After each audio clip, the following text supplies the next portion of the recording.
I stayed at office after hours, and I found something I was not supposed to see. Enjoy rest of your shift, dude. Sam said. I could sense he had sarcastic grin on his face. Fuck off. I mumbled, not raising eyes from the desk. We had a pool this morning. Whoever gets his number drafted, they are staying for overtime to input data from old paperwork into our digital system. I picked 7, which was my lucky number. At least, I thought.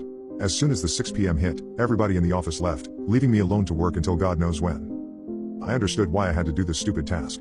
Company was doing bad, like, really bad.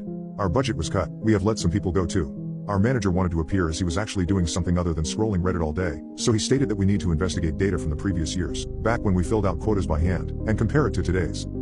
Manager dropped 2 cases of folders shortly before everybody left. Seeing the size of them made me want to puke. I knew I was in for a long night of manually inputting numbers into Excel spreadsheets. Maybe even 2 nights. I lost track of how many hours had passed, but I logged in and I finished first box relatively quickly. As I started pulling out files from the second box, I felt a bit of hope. I just might finish everything tonight. I closed the folder with September 2007 October 2007 written on it, and I pulled out next one. It said February 2009 March 2009. Are you fucking kidding me? I yelled out loud. I stood in my cubicle to catch breath, and accept defeat. Now I had to go from the 9th floor, all the way down to the basement and find the folder with missing months. I rubbed my strained eyes, and opened them to empty office. I never stayed too long at work, it was uncanny seeing the office at night. Desolate.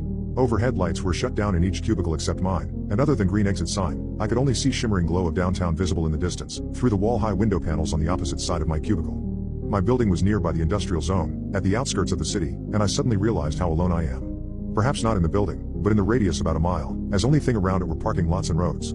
I checked the watch. 10:31 p.m. Come on, focus. Imagine how Sam would tease you if he knew you were scared of being alone at work. I shook at the feeling and went for elevator. Hallway never seemed this long during the day. As I was making way towards the elevator, ceiling's lights kept turning on by the motion sensors, turning off just seconds after I passed them, some of them ominously flickering and buzzing. I stopped. Pitch black corridor seemed to stretch endlessly into the shadow from both sides as I stood under lone beam of light. I looked back, half expecting I would find a silhouette standing in the dark. I shrugged, and kept on walking, increasing my pace. However, I could not stress the creeping feeling that slithered through my spine. A feeling of having someone's eyes on my back. I reached the elevator, which took what it seemed like an eternity to get from the ground floor to 9th.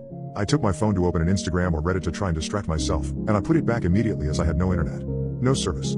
I nearly started to get concerned about that too, but the elevator came, and I jumped right in, saving myself from the pressing unknown of dark hallway. As elevator was heading down, I debated going straight home in my head, and leaving my stuff in the office. Pulling myself together, I realized how silly I am being. A grown-ass man, being scared of the dark. I should be scared of all the work that might wait for me tomorrow if I didn't finish it tonight. Realizing how much I started sweating from walking quickly, I took up the coat and just threw it on the ground, trying I was catching my breath. I slapped my face a couple of times, pep talking and convincing myself that I am not